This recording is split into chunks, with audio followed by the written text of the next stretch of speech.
Bueno, buenas tardes con todos.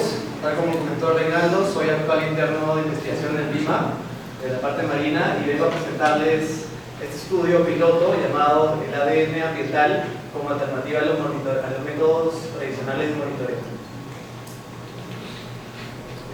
Entonces, como contexto, como ya se ha mencionado anteriormente, el PIMA cuenta con un programa de monitoreo de peces, conocido como PFMK. Este registra datos de los peces capturados, tanto óseo como elafogranio, desde el año 2012 hasta la actualidad. Y esto se realiza en la planta, en el terminal portuario de Menchorita, y este sitio funciona como una estructura, como un hábitat artificial para muchos peces, para muchas especies de peces que tienen un gran valor comercial y conservación. Importante la conservación. Entonces, esto genera oportunidades de poder estudiarlas, tanto a nivel de especie como de sus comunidades.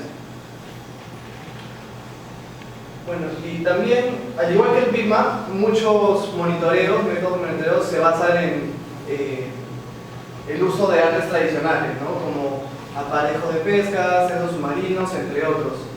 Muchas veces estos tienen ciertas limitaciones, tal como puedan tener directamente interacción con las especies, lo cual causa una perturbación en su ambiente o de estos mismos al ser capturados.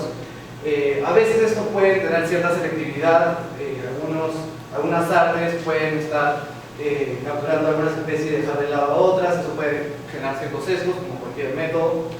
También puede implicar una alta logística y eso consigo tiene costos y riesgos potenciales, dado que tiene que llevar material al campo, personal, y implica bastante tiempo.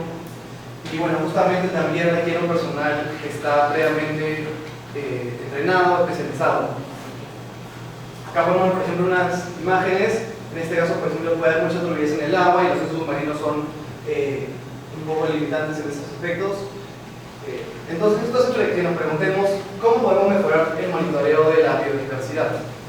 Y para ello estamos evaluando el uso de una técnica que se basa en la colecta de ADN que las especies dejan en el ambiente, ¿no?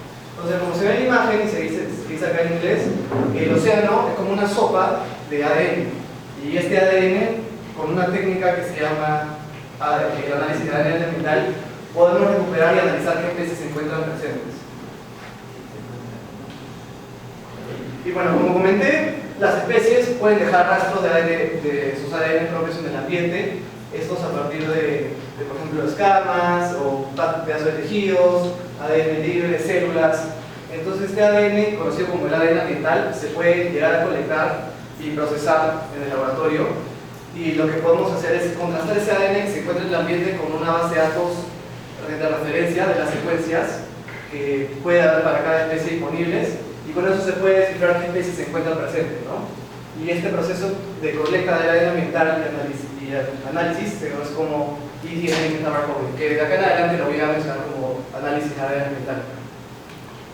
Entonces, este método se ha visto en muchos estudios que llega a ser muy invasivo. Básicamente consta en la colecta de una muestra ambiental, en este caso agua. Es sensible, muchas veces basta una pequeña concentración de ADN de la especie para poder saber que está presente, y suele ser rápido y un poco menos complejo que el uso de artes tradicionales de monitoreo, ¿no? Y esto la hace una herramienta costo efectiva, muy atractiva para poder ser evaluada en futuros momentos. Entonces, como objetivo de este estudio piloto es evaluar el desempeño del análisis de ADN ambiental como método de monitoreo de peces, ¿no? Específicamente peces óseos en estos resultados preliminares.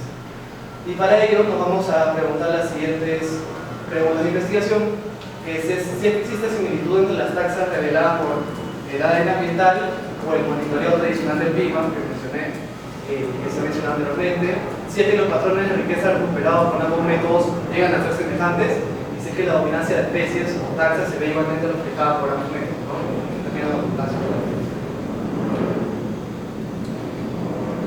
Y bueno, entonces, esto abarcó una temporada del primer monitoreo anual que se tiene de pesca embarcada, se tienen 2 al año. En este caso, esto fue realizado en junio de 2023, y el muestreo tanto de peces como de agua para el análisis del ADN ambiental se realizó en 5 estaciones. En la zona 3 en la estación de influencia, que está más asociado al terminal portuario, y 2 sitios en la zona de control, que es norte y sur. Entonces, solo para mencionar, esta temporada de junio fue un poco distinta del resto porque estaba bajo la influencia del niño, y eso trae consigo temperaturas positivas, anomalías positivas de la temperatura superficial del mar, que puede a veces disminuir la abundancia de ciertas especies y la diversidad.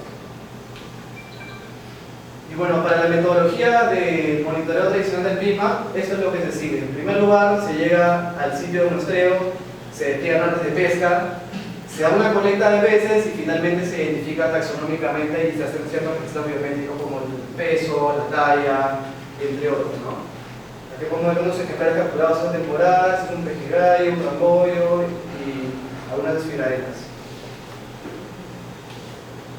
Y asimismo, para poder comparar estos métodos tradicionales con los de eDNA, lo que hicimos fue, bueno, justamente ir a los mismos sitios, hacer unas colectas de agua con botellas Niskin y unos baldes para agua superficial y profunda. Se hizo el procesamiento. Entonces esto consiste en que el agua colectada luego pasa a través de estos sistemas, se colecta, se colocan en unas bolsas en campo, y estas bolsas luego se colocan en este sitio, y el agua que se encuentra dentro de las bolsas va pasando por unos filtros, y en esos filtros lo que se retiene es el ADN ambiental y también cierta materia orgánica, ¿no? Y acá podemos ver lo que es el filtro, y acá queda. Entonces esta es la muestra que finalmente se manda a analizar, lo que le estamos mandando a un servicio en Estados Unidos. Y bueno, entonces, para que quede un poco más claro esto, el ADN ambiental se tiene inicialmente de las muestras, ¿no? Estas muestras tienen pedazos de secuencia que pueden pertenecer a diferentes especies. Entonces, lo que hemos hecho es pedirle a Jonah Ventures, que es la empresa que nos ha prestado el servicio, que usen unos primers específicos para peces óseos, que son los MyFishU, que lo que hace es amplificar una región del genoma mitocondrial conocido como 12S. Entonces, este ADN inicialmente que está en bajas concentraciones se eleva y luego se puede secuenciar. Entonces, estos fragmentos secuenciados muchas veces aparecen con errores, ¿no? Inicialmente es eso, es lo original ahí, que debería haber. Y muchas veces por el secuenciamiento del proceso de laboratorio se generan errores de secuenciamiento. Entonces, nosotros bueno, en este caso la empresa de Ventures ha realizado un pipeline bioinformático para justamente corregir estos errores, y con esos errores tenemos los ESVs, que son las secuencias únicas obtenidas inicialmente en la muestra. Entonces esta finalmente, en presencia de alguna base de datos con secuencias de referencia que ya se sabe a qué especie pertenecen, se contrastan, como en este caso el GIMBA, se contrastan y las especies son asignadas, las secuencias son asignadas a estas especies, ¿no? En este caso, por ejemplo, sí que tenemos secuencias del ambiente que tienen un 99% de similitud con la secuencia de referencia, se asigna una especie. Sin embargo, si es que ese porcentaje de similitud es muy bajo, se puede llegar al nivel de género y no a un nivel taxonómico inferior.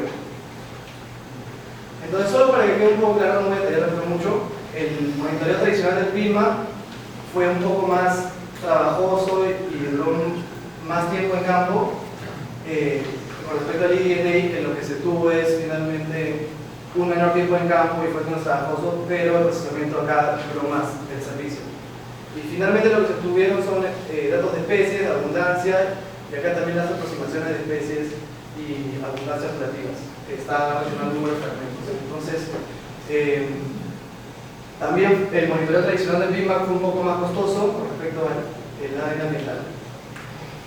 Y como algunos resultados preliminares que tenemos, en primer lugar, para contestar esta pregunta, si existe similitud entre las taxas generadas por eDNA y el monitoreo tradicional, lo que hicimos fue ver qué especies se revelaban tanto por el método de BIMAP como por el de eDNA. Y entonces eso es lo que tenemos, ¿no? En morado vemos que se tuvieron una especie, por el caso del BIMAP, pero bueno, estos libros están al revés los colores. En el BIMAP se tuvo 9 especies y en se tuvieron 3. En este caso, para el nivel de género, se tuvieron 7 géneros para los datos, para las especies obtenidas por el BIMAP y 2 para el eDNA, se compartieron 2. Y a nivel de familia ya fue un poco más semejante. Entonces vemos un patrón que se asemeja un poco esos datos se asemejan un poco más a nivel que aumentamos el nivel taxonómico. Cabe destacar que 4 de esas secuencias que se encontraron en las muestras de eDNA no pudieron ser asignadas a nivel de especie y se quedaron a nivel de familia. Entonces, esto podría pertenecer bueno, eso es al menos una especie y podría llegar a ser que 4 pueden ser esa especie, ¿no? Y en ese caso se excluyeron para especie y género, dado que no sabemos si es que son únicos de lo obtenido por eDNA o si es que se comparten esas especies con las del mismo. Entonces, como conclusión de esta pregunta, podemos ver que el ADN ambiental recupera menor riqueza de especies, pero la riqueza se va asemejando a medida que aumenta el nivel taxonómico. Entonces, para evaluar si es que los patrones de riqueza recuperados son semejantes, lo que hicimos fue en primer lugar comparar los métodos de monitoreo por zonas. Entonces vemos que el patrón es semejante. La barra roja muestra la zona de influencia, que hay una mayor cantidad de especies por respecto a la zona de control. Para ambos métodos se da esto, y si es que dividimos por sector, norte, centro y sur, también vemos el mismo patrón. Entonces, lo que podemos decir es que acá existen patrones de riqueza de especies semejantes entre ambos métodos. Y bueno, también podemos ver que si es que ordenamos la abundancia relativa de las especies en rankings, bueno, en las taxas, podemos ver que este es el patrón, ¿no? Cuando 3 indica que esa taxa fue la más abundante, los ciánidos, luego esfirarenas, especies de esfirarenas, y finalmente la Rhizoma philippi. Esa fue el ranking de abundancia de especies. Y eso es lo que encontramos. Entonces, como conclusiones, podemos decir que el ADN ambiental es una herramienta costo efectiva, ya que requiere menos recursos humanos y financieros, pero lamentablemente tiene un mayor tiempo en obtener los resultados. La riqueza de especies fue menor con ADN ambiental. El ADN ambiental recupera patrones de riqueza y abundancia relativamente similares con el mismo